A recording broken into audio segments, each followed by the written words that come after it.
friends, welcome to Diya Samayal. இன்னைக்கு என்ன சமைக்க போறோம்னா ஃப்ரெஷ்ஷான பச்சை பட்டாணியை வச்சு ஒரு ட்ரை மசாலா தான் செய்ய போறோம். பச்சை பட்டாணி மசாலா நம்மளுக்கு தயிர் சாதம், ரசம் சாதம், சாம்பார் சாதத்துக்கு ஒரு நல்ல சைட் டிஷ். அது மட்டும் இல்லாம எல்லா வெரைட்டி ரைஸுக்கும் இது ஒரு நல்ல பெஸ்ட்டான காம்பினேஷனா இருக்கும். வாங்க எப்படி செய்யறதுன்னு பார்க்கலாம். அதுக்கு முன்னாடி இப்பதான் ஃபர்ஸ்ட் டைம் என் சேனலை பார்க்குறீங்கன்னா என் சேனலை சப்ஸ்கிரைப் பண்ணிட்டு பக்கத்தில் இருக்க பெல் ஐக்கானை கிளிக் பண்ணிட்டு வாங்க. பட்டாணி மசாலா செய்ய ஒரு பேன் எடுத்துக்கோங்க. பேன் நல்லா சூடான பிறகு 2 டேபிள் ஸ்பூன் எண்ணெய் சேர்த்துக்கோங்க. எண்ணெய் சேர்த்து நல்லா சூடான பிறகு 1/4 ஸ்பூன் கடுகு சேர்த்துக்கோங்க. கடுகு நல்லா வெடிக்க ஆரம்பிக்குது. இப்போ 1/4 ஸ்பூன் சீரகம் சேர்த்துக்கோங்க. 1/4 ஸ்பூன் உடச்ச உளுந்து சேர்த்துக்கோங்க. சேர்த்த உளுந்து நல்லா செவக்க ஆரம்பிக்குது. இப்போ 10 பல்லு பூண்டை இடித்து வச்சுருக்கேன். 2 பச்சை மிளகாவை கீரி எடுத்து வச்சுருக்கேன். அதை இதில் சேர்த்துக்கலாம்.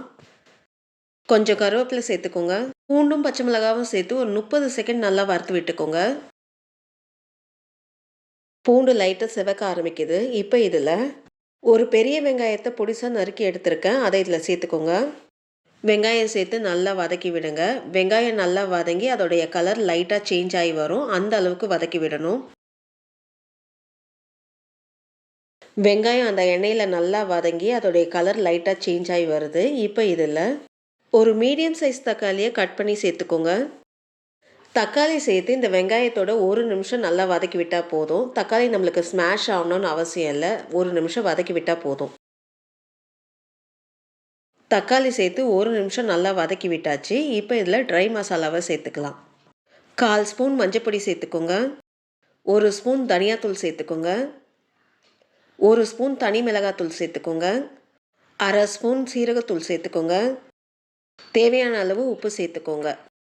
ட்ரை மசாலா சேர்த்து 1 நிமிஷம் இந்த வெங்காய தக்காளியோட நல்லா வதக்கி விடணும். அப்போ தான் அதோடைய பச்சை வாசனை நல்லா போகும். ட்ரை மசாலா சேர்த்து 1 நிமிஷம் இந்த வெங்காய தக்காளியோட நல்லா வதக்கி விட்டாச்சு. இப்போ இதில் 250 கிராம் ஃப்ரெஷ்ஷான பச்சை பட்டாணி எடுத்திருக்கேன். ஒரு 1/2 கிலோ பட்டாணியை வாங்கி நீங்கள் தோல் உரிச்சிங்கன்னா ஒரு 1/4 கிலோ கிடைக்கும். உரிச்ச பட்டாணியை நல்லா சுத்தம் செஞ்சு கடாயில் சேர்த்துக்கோங்க. பச்சை பட்டாணியை சேர்த்து இந்த மசாலாவோட 1 நிமிஷம் நல்லா பெரட்டி விடுங்க. 1 நிமிஷம் இந்த பட்டாணி இந்த மசாலாவோட நல்லா பெரட்டி விட்டாச்சு. இப்போ இதில் நம்ம பட்டாணி ட்ரை மசாலா தான் பண்ண போகிறோம். அதனால் ஒரு 1/2 கிளாஸ் தண்ணி மட்டும் சேர்த்துக்கோங்க. தண்ணி சேர்த்து நல்லா கிளறி விடுங்க. தண்ணி சேர்த்து நல்லா கிளறி விட்டாச்சு. இப்போது மூடி போட்டு ஒரு 5 நிமிஷம் லோ ஃப்ளேமில் பட்டாணியை நல்லா வேக விடலாம். இது ஃப்ரெஷ்ஷான பச்சை பட்டாணின்றனால ஒரு 5 நிமிஷம் போதும் நம்மளுக்கு பட்டாணி வேகிறதுக்கு. அப்பப்போ மூடியை திறந்து கிளறி விடுங்க, இல்லைனா நம்மளுக்கு அடி பிடிச்சிரும். 5 நிமிஷம் லோ ஃப்ளேமில் நல்லா வேக விட்டாச்சு. இப்போ மூடியை திறந்து பார்ப்போம். தண்ணியெலாம் நல்லா ட்ரை ஆகி பட்டாணி நல்லா வெந்து வந்திருக்கு. ஒரு கலரி விடுங்க.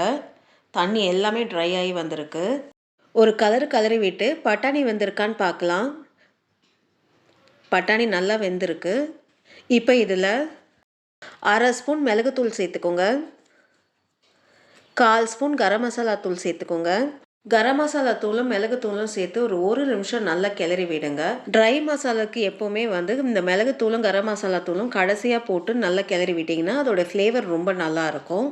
அதனால் கடைசியாக சேர்த்து ஒரு 1 நிமிஷம் நல்லா கிளறி விடுங்க. கரம் மசாலா தூளும் மிளகுத்தூளும் சேர்த்து 1 நிமிஷம் நல்லா கிளறி விட்டாச்சு. இப்போது கடைசியாக கொஞ்சம் கொத்தமல்லி தூவி ஒரு கலரி அடுப்பு ஆஃப் பண்ணிவிடுங்க. ரொம்ப டேஸ்டான ஃப்ரெஷ்ஷான பட்டாணியை வச்சு ஒரு ட்ரை மசாலா ரெடி ஆகிடுச்சு. இந்த வீடியோ உங்களுக்கு பிடிச்சிருந்தால் லைக் பண்ணுங்கள், ஷேர் பண்ணுங்கள். அப்படியே உங்களுடைய கருத்துக்களை எனக்கு கமெண்ட் பண்ணுங்கள். மறக்காமல் என் சேனலை சப்ஸ்கிரைப் பண்ணுங்கள். நன்றி, வணக்கம்.